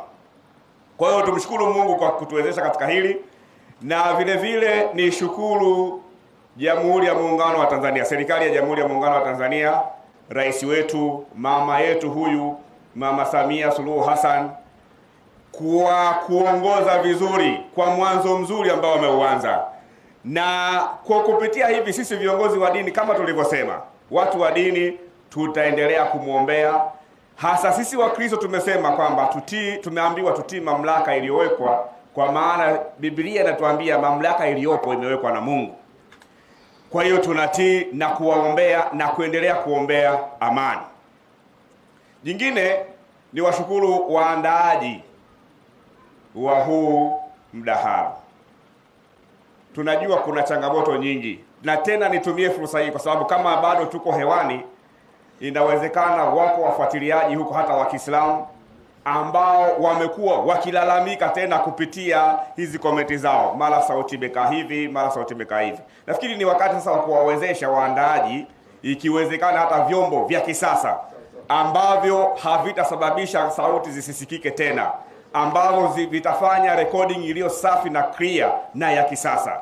Nitumie nafasi hii kuambia wote mliokuwa mnafuatilia, hebu wawezesheni hawa waandaaji kama mmependa midaharo hii. La mwisho ni washukuru walimu ambao wamehudhuria kwa pamoja. Kila mwalimu ambaye amesema, Mungu ambariki sana, na wale waliofuatilia iwe kwa online au kwa namna nyingine yoyote. Lakini vile vile inawezekana hata kwenye mitandao hii hata Wakristo wanafuatilia. Na kwa kuwa Wakristo nao wanafuatilia, hebu nyinyi Wakristo mlioko huko ambao mnafuatilia, huu ni wakati sasa wa kuhakikisha kwamba injili inasonga mbele. Leo hii Waislamu wameandaa mdahalo, tunaamini, na mimi naamini kabisa kupitia mdahalo huu lazima kuna Waislamu wawili watatu wangapi ambao inawezekana kwa namna moja nyingine wametuelewa sisi Wakristo katika hoja hii. Kwa sababu ili kuonyesha kama mtu ameelewa jambo fulani, unasoma komenti yake. Kuna baadhi ya comment hapa sio lazima niziseme hapa, zilikuwa zinasoma, nilikuwa nafuatilia. Inaonyesha kwamba huyu kaelewa. Ni Muislamu lakini kuna jambo kalielewa. Huyu ni Mkristo hii kuna jambo kalielewa. Sasa nafasi hii ni waombeni. Tunaanza sasa rasmi. Wenyewe mmeona tumefanya mdahalo safi kabisa. Tumefanya mdahalo wa amani. Tumejaribu kuzuia maneno yoyote yasiyofaa, na tunatamani iendelee hali hii hata huko mbele ya safari. Tuwe na wakati ambao Waislamu wanaandaa, wanatuita Wakristo, tunakwenda tunafanya mdahalo. Wakati mwingine Wakristo tunaandaa mdahalo, tunawakaribisha ndugu zetu Waislamu. Lengo letu ni kuelimishana na kuelewa yale yaliyopo katika maandiko. Hiyo ndio lengo, kuelimishana na kuelewa yale katika maandiko na kujua. Kwa mfano leo hii tumeshajua kwamba kumbe upande wa Kiislamu unapozungumzia saumu au funga wanaelewa hivi. Kumbe unapozungumzia habari za imprimato wanaelewa hivi. Inapozungumzia habari za mwezi wa Ramadhani wanaelewa ndio wa 9 au wanaelewa hivi. Tumeona hivi. Na nyinyi Waislamu mmeelewa upande wa Kristo, unaposema habari za funga wanaelewa namna hii na namna hii. Basi niwaombe tu kwamba kwa kuwa tutaanza haya mambo na kuendelea, itakapofikia hatua tunawaomba wadau kwamba tutakuwa na jambo fulani mahali fulani, basi kama mahali hapo patakuwa ni penye kuruhusu watazamaji waje, mje kwa wingi. Na sio kuja tu, mtuwezeshe vile vile kupata, kama nilivyosema, upande wa Kiislamu kupata vyombo vya kisasa vya kuweza kuinjinia au kuweza kufanya mambo haya yakamilike. Vile vile na Wakristo nao upande wao waweze kupata vifaa vyote ambavyo vinatakiwa kwa ajili ya kufanya hii midahalo. Maneno ninayo mengi sana kuzungumza, lakini yanaweza yakaleta yakafanya muda ukawa mwingi sana. Naomba tu kwa haya machache ambayo nimeyasema, msije nikaendelea sana mwisho nikaharibu. Niwashukuru sana, nishukuru timu niliyokuja nayo kwa wakati huu. Sasa labda nirudishe kwa mwenyekiti mwenza, labda kutakuwa na lolote kuhusiana na la kusema, tutaendelea au tutafuata kile ambacho kitasema. Asante sana.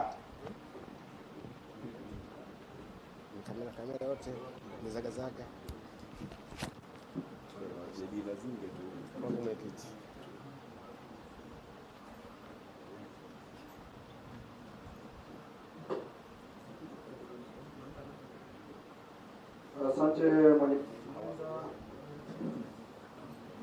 Nakushukuru kwa maneno mazuri, na bila shaka yatakuwa yamesikika na wote ambao wamekuwa wakifuatilia mdahalo wetu wenye lengo na makusudio ya makaribisho ya mwezi mtukufu wa Ramadhani, sanjari na kuweza kueleza mada iliyoelezwa na kujadiliwa kwa muda wa kutosha kabisa kuhusiana na saumu.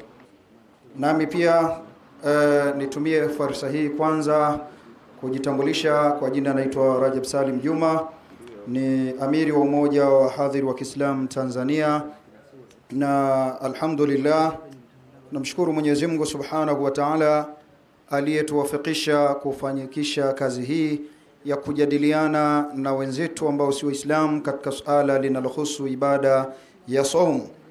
Lakini baada ya kumshukuru Mungu, tunamshukuru na kumwombea Rais wa Jamhuri ya Muungano wa Tanzania Mheshimiwa Samia Suluhu Hassan, mama yetu huyu, mlezi wetu huyu, na kama ilivyo mama anakuwa ni mlezi katika jamii.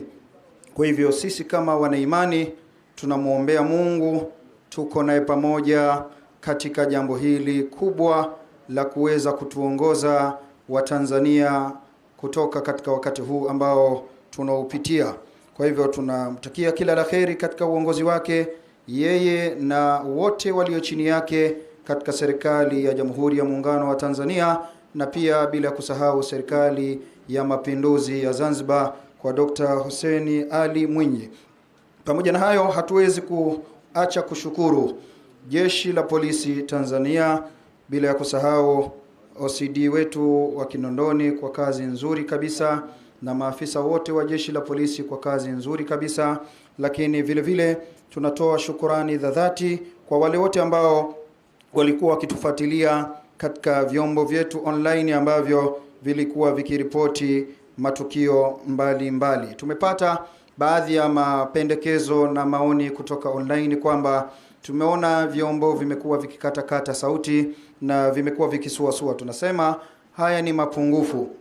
Ikiwa yupo mtu yoyote yuko tayari anataka kutuletea vyombo vya kisasa vizuri vyenye uwezo wa kufanikisha shughuli hizi, huu ndio wakati wa kuweza kufanya mambo hayo. Tunawakaribisha kwa namba ambazo nitazieleza hapo mwisho ili kuweza kufanikisha zoezi hilo. Lakini vile vile watu wamependekeza jambo hili lifanyike katika kumbi kubwa, katika maeneo ambayo tunaweza kualika na waumini wa pande zote mbili waje kusikiliza live. Tunasema tumepokea, lakini tutaomba tutakapoliendea jambo kama hilo muliwezeshe, mulichangie ili tuweze kupata ukumbi, kwa sababu hata ukumbi ambao tulikuwa tumekwenda kufanya mara ya mwisho mazungumzo, gharama yake ilikuwa ni wastani wa 3,500,000. Ni ukumbi mzuri ambao ulikuwa na ofa ya chakula asubuhi na mchana, lakini kutokana na bajeti yetu tukashindwa, tukalazimika kukaa eneo hili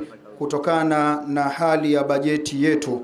Mmeona baadhi ya nyakati wahubiri wa Kiislamu na wahubiri kutoka imani ya Kikristo wakichukua tishu na kufuta kuonyesha feni hizi hazina uwezo wa kukidhi mahitaji ya hali, lakini ni kwa sababu ya uchumi wetu. Sasa tunasema ni wakati wa kuwekeza ili tutakapokuwa tumekuja kwa jambo la pili, ikiwezekana tukae katika ukumbi wa kisasa wenye kiyoyozi na unaoweza kuingiza na wasikilizaji na waumini wa dini zote wasikilize, wafuatilie na wajifunze. Lakini mbali na hayo tuweze kutoa shukurani za dhati kabisa waandaaji wa shughuli yetu hii, Masjidi Mtoro Online, ambao wamefanya kazi kubwa kabisa, wamefanikisha kwa 100% shughuli hii. Masha Allah, Mwenyezi Mungu akijalie chombo hichi kiendelee kuchana anga ya kutoa habari katika ulimwengu. Lakini vile vile chombo hichi tunakisemea kinahitajia kamera za kisasa, wana upungufu wa kamera 2. Na hapa kama utaona walikuwa wakijaribu kuhama, wanachukua huku wanatoka kule, wanakosa kuweza kufanya kazi za kisasa. Wanahitaji kompyuta nzuri za kisasa ambazo kompyuta hizo zitafanikisha kuweza kutuma habari na kuziandaa habari na kuzirusha katika siku husika. Lakini vile vile shukurani za dhati kabisa kwa chombo kingine cha habari ambacho ni Kishki Online TV. Kishki Online TV na crew yake yote iko hapa. Kuna waandishi wa habari ndani ya ukumbi, kuna waandishi wa habari nje ya ukumbi, kuna gari nzima huko imesheheni vyombo vya kisasa vinatupa habari katika ulimwengu. Mungu akijalie chombo hichi kiendelee kuchana anga ya kupigania na kuutumikia Uislamu insha Allahu Taala, na waandishi wote Mungu awalipe kila la kheri. Lakini mbali na hayo, sisi kama wahadhiri kuna mambo ambayo kwa msingi ni changamoto tunaomba tuzungumze hapa. Na kwa kuwa tunakwenda katika mwezi mtukufu wa Ramadhani, wapo baadhi ya wazee wetu ambao wameasisi shughuli hizi hivi sasa ni wagonjwa. Tunahitaji kuangalia kwa karibu wana familia zao, lakini wagonjwa wako vitandani. Tunaye Alhaji ndugu yetu mzee Ramadhani Ndauga, ni mhadhiri mkongwe. Hivi tunavyozungumza kwa sasa hawezi hata kuona, anaumwa, yuko ndani. Hawa ni wazee wetu, tunahitaji kuangalia katika mwezi wa rahma kama huu unaokuja kwa mambo ya msingi. Lakini vile vile tunao wahadhiri ambao wengine wanaumwa na wengine ni walemavu. Hawa wanahitaji uwezo wa kuweza kutoka na kutafuta ni mdogo. Kama kuna wapenda kheri katika mwezi wa kuchuma kama huu, tunaomba kupitia namba tutakazotangaza washirikiane nasi kuwaenzi wahadhiri hawa waweze kupata iftari na waweze kuishi kwa amani, na walio wagonjwa waweze kujitibu. Lakini vile vile tunatoa shukurani za dhati kabisa kwa ndugu zetu ambao pia wameshiriki kwa namna moja au nyingine, japo kwa hali tulizo nazo. Alhamdulillah, tunaye ukhti wetu Najash kutoka kule Edmonton, Canada. Masha Allah, Mungu amjaze majazi yaliyokuwa mema.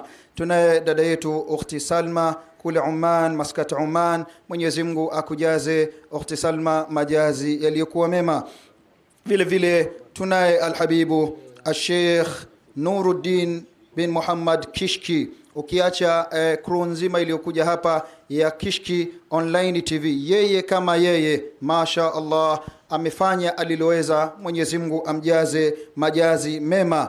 Sheikh Yusuf Diwani Mshindo Al-Ghazali naye pia ameguswa, ameweza kufanikisha kwa kile kidogo alichoruzukiwa kufanikisha haya. Tunasema falillahi alhamdu kwa kila aliyeguswa, kwa vyombo vya habari, kwa waandishi binafsi. Tunasema karibuni Umoja wa Hadhir wa Kiislamu Tanzania, kwa lolote tuko pamoja nanyi. Tunaendeleza debate zetu hizi, tutawajuza.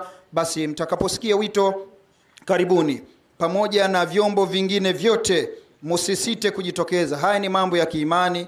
Wenye TV zenu njooni online, muje mchukue matukio. Hatuna vizuizi vya aina yoyote. Mutakuwa mkiongozwa na taasisi yetu hii ya Masjid Mtoro Online TV ambayo imetuanzishia jambo hili la kheri, wakishirikiana na Kishki Online TV. Lakini kama kuna lolote wataka kusaidia chochote, una chombo chochote unataka kununua, unataka kutusaidia, iwe ni kwa ajili ya crew yetu hii ya waandishi wa habari Masjid Mtoro Online au kwa ajili ya wahadhiri wa Kiislamu Tanzania, basi namba za kuwasiliana ni 0767437430. Narudia tena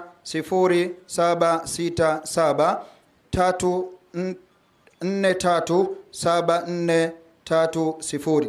Narudia kwa mara ya mwisho, hiyo ni namba ya Vodacom. Kwa mawasiliano na Umoja wa Hadhir wa Kiislamu Tanzania, unaweza kusaidia, unaweza kutoa mawazo, unaweza kununua kifaa kwa ajili ya Masjid Mtoro Online.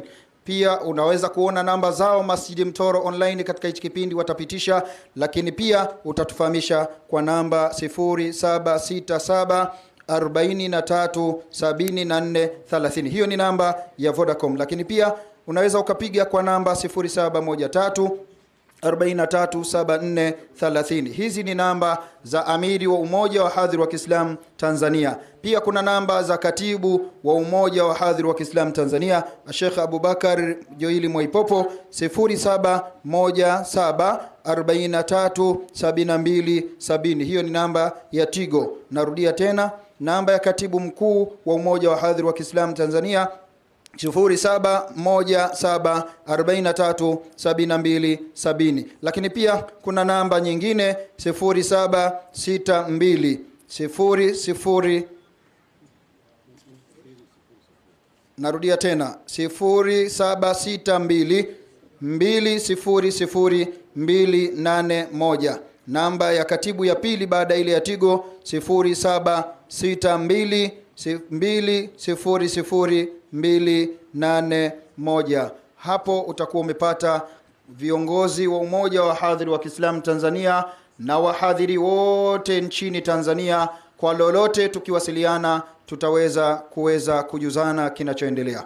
Baada ya kuyasema haya, kwa kuwa sisi ndio wenyeji, tutakuwa na dua ya kufanikisha wale wote walioguswa wakachangia chochote, lakini pia kuiombea nchi yetu. Tunaye hapa naibu katibu wa Umoja wa Wahadhiri wa Kiislamu Tanzania, Sheikh Muhammad Luambo. Yeye ndo anafunga debate yetu hii kwa kutuombea na kuwaombea washiriki na kuwaombea watu wote walioguswa ambao wamefanya chochote.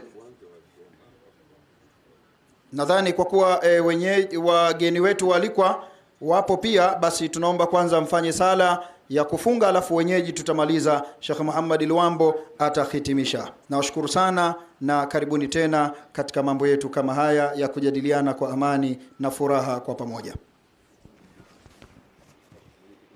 Asante sana. Asante mwenyekiti mwenza, karibu.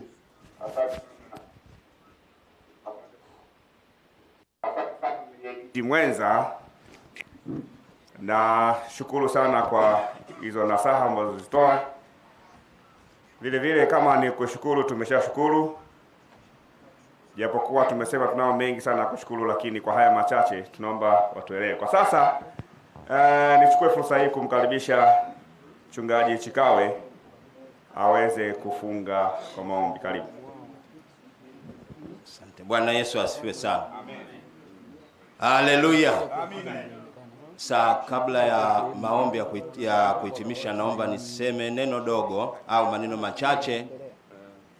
Mwenyekiti wetu alitoa rai kwa watu wenye uwezo kwa ajili ya kuchangia huduma vyombo vya kisasa. Mimi niseme na viongozi wa makanisa. Viongozi makanisa, ninawashauri wachungaji, maaskofu kwamba hii ni huduma ya ualimu ambayo kwenye makanisa inaonekana haipewi nafasi ya kutosha. Kwa hiyo nilikuwa naomba wachungaji na maaskofu popote ambapo wanatufuatilia kwenye makanisa yenu, basi andaeni vijana, wapelekeni masomoni, wapelekeni kwenye vyuo, tuwe na walimu pia. Tusibaki kuwa kuna wachungaji na mitume na manabii pekee, lakini huduma hii ya ualimu ikiwa inaachwa. Hiyo ni rai yangu. Na wakati wa leo tulio nao, ukiwa kiongozi bila kufahamu imani zingine, bila kufahamu dini mbalimbali, unapata shida namna ya kuwaweka sawasawa wale ambao unao katika kundi, na hata wale wanaoingia wapya unashindwa kuwatunza, hatimaye wanarudi kule walikotokea. Kwa hiyo ni rai yangu kwa viongozi wa makanisa.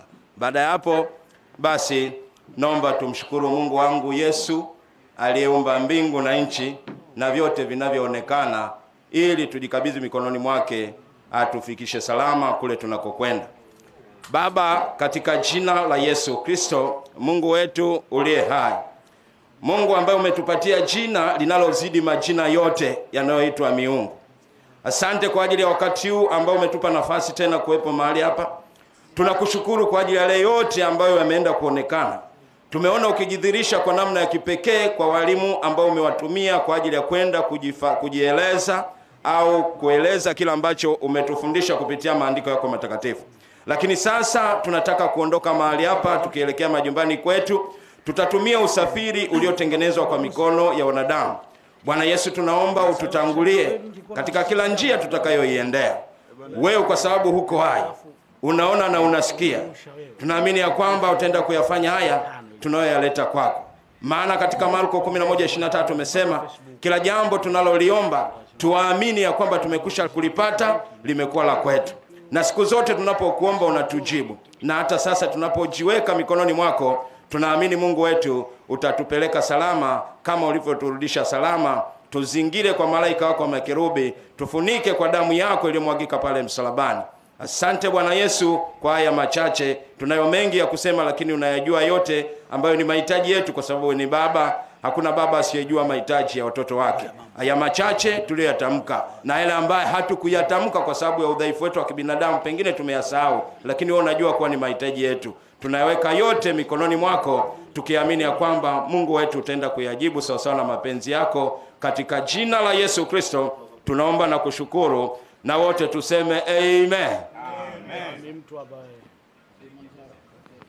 Asante sana mwenyekiti, tunashukuru sana. Mungu awabariki.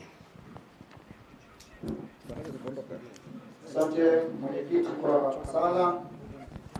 Na hivi sasa hamjaruhusiwa kuondoka, kwa sababu hawa tunaoombea Mungu wamefanikisha pia kupata chakula cha mchana hapa. Kwa hivyo msinyanyuke, wachungaji, wainjilisti, wahubiri, kuna chakula hapa, kuna buffet.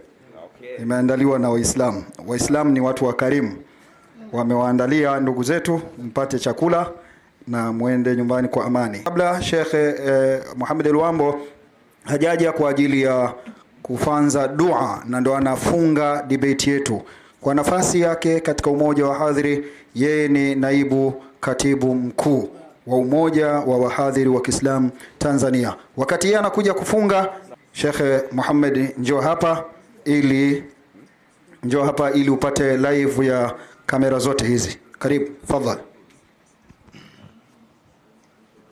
Assalamu alaikum warahmatullahi wabarakatuh.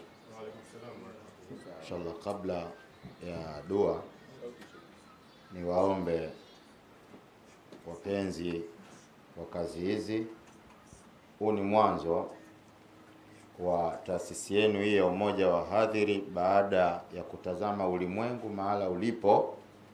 Sasa hivi ni ngumu watu kukusanyana kwa masaa matatu wakasikiliza, lakini ni rahisi mtu kushika simu yake akafuatilia jambo lisali moja huku anaendelea na shughuli zake. Tukasema hapana, ili watu waendelee kupata faida, tuanze utaratibu mpya wa mahubiri au wa kalma ili watu wafikiwe kwa wepesi. Kwa hiyo mwanzo wetu ndio huu, tumeanza.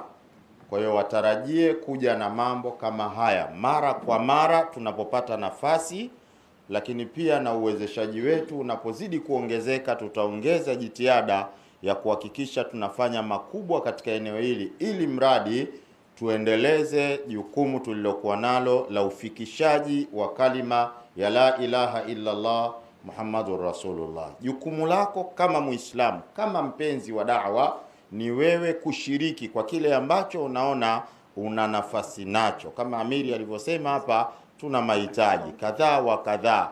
Haya tunayoyafanya yanahitaji maandalizi, na maandalizi waandaaji ndio nyie. Kwa hiyo inshallah tunawahimiza, hili tumelianza, mtarajie kuyaona mengi. Wewe nafasi yako ni kuhakikisha unafanya kwa nafasi ya jukumu lako ulilokuwa nalo, alilokuruzuku Allah. Una kamera, lete. Una gharama za pesa, basi wezesha, ili mradi kila jambo liende. Leo tumekaa na watu hivi, lakini kuna siku tunahitaji kuwa na watu wengi. Sababu ya watu wengi, tunahitaji ukumbi mkubwa, tunahitaji huduma kubwa zaidi. Huduma ni gharama, hakuna mahara pa kusoma kul huwallahu tukapata hizo gharama zaidi ya nyie kutoa na sisi tukaendelea na hili jukumu. Kwa hiyo hilo lilikuwa ni taarifa yangu ya kwanza kukazia katika yale tuliyokuwa nayo. Inshallah, la pili, nimepewa fursa ya kufanya dua. Inshallah tusome ayat kursiyu moja. Sisi tuliokuwa hapa, Mungu atulinde na atupe mafanikio ya hiki tulichokifanya. Lakini na wewe ambaye umeshiriki aidha kwa kutoa, umeshiriki aidha kwa kuangalia, umeshiriki kwa chochote kile, hapo mahala ulipo pia unayo nafasi ya kuwekania kwa la kwako lilokuwa nalo. Inshallah Mungu akupe kwa sababu ya hiki tulichokifanya. Si jambo dogo, jambo kubwa kwa Allah. Aliyakuwa kidunia si tunaona dogo kwa sababu ya uchache wa watu, udhaifu wa sie tuliokuwepo. Ukitazama mie mtu mdogo, fulani mtu mdogo, lakini sie ni wakubwa kwa ajili ya ukubwa wa jambo tulilolifanya. Kila mmoja atie nia, lakini katika nia zetu tusisahau kuombea nchi yetu, amani iendelee. Hii tumekaa hapa kwa sababu ya amani. Kuna nchi wanatamani kuwa na fursa hii. Tuombee amani iendelee, tuombee mshikamano wa viongozi, ujasiri wao uendelee, tuombee waendelee kuongoza vizuri ili tuendelee kuyala mema ya nchi yetu kama hivi tunavyoendelea kuyala bihaulillahi ta'ala. Inshallah tusome ayat kursiyu moja iwe asbabi ya ulinzi kwa yale tuliyoyafanya na mafanikio ya yale tuliyokusudia, na kila mmoja kwa ya kwake aliyokuwa nayo inshallah. Bismillahirrahmanirrahim. Allahu la ilaha illa huwal hayyul qayyum la ta'khudhuhu sinatun wa la nawm lahu ma fis samawati wa ma fil ard man dhal ladhi yashfa'u 'indahu illa bi'idhnihi ya'lamu ma bayna aydihim wa ma khalfahum wa la yuhituna bi shay'in min 'ilmihi illa bima sha'a wasi'a kursiyyuhu as-samawati wal ard wa la ya'uduhu hifdhuhuma wa huwa al-'aliyyul 'azim. Alhamdulillah rabbil alamin, wassalatu wassalamu ala rasulillahi sallallahu alayhi wasallam. Allahumma nad'uka kama amartana fastajib lana kama wa'adtana innaka la tukhliful mi'ad. Allahumma rabbana innana sami'na munadiyan yunadi lil iman an aminu bi rabbikum fa amanna. Rabbana faghfir lana dhunubana wa kaffir 'anna sayyi'atina wa tawaffana ma'al abrar. Allahumma arzuqna hubbaka wa hubba man yuhibbuka 'amalan yuqarribuna ila hubbik وارزقنا حب المساكين وترك المنكرات وفعل الخيرات. اللهم وفقنا لما ترضى ولا تجعل إلى سوء الحساب مصيرنا. اللهم انصر من ينصر ديننا، اللهم انصر من ينصر ديننا، اللهم انصر من ينصر ديننا، اللهم انصر من ينصر ديننا.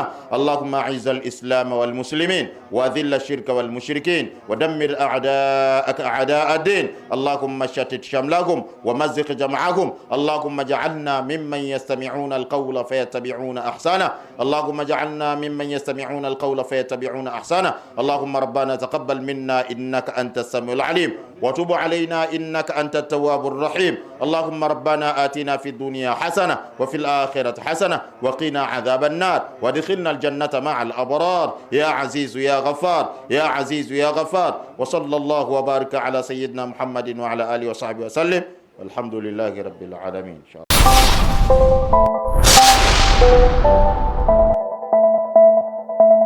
Hii ni Mtoro TV.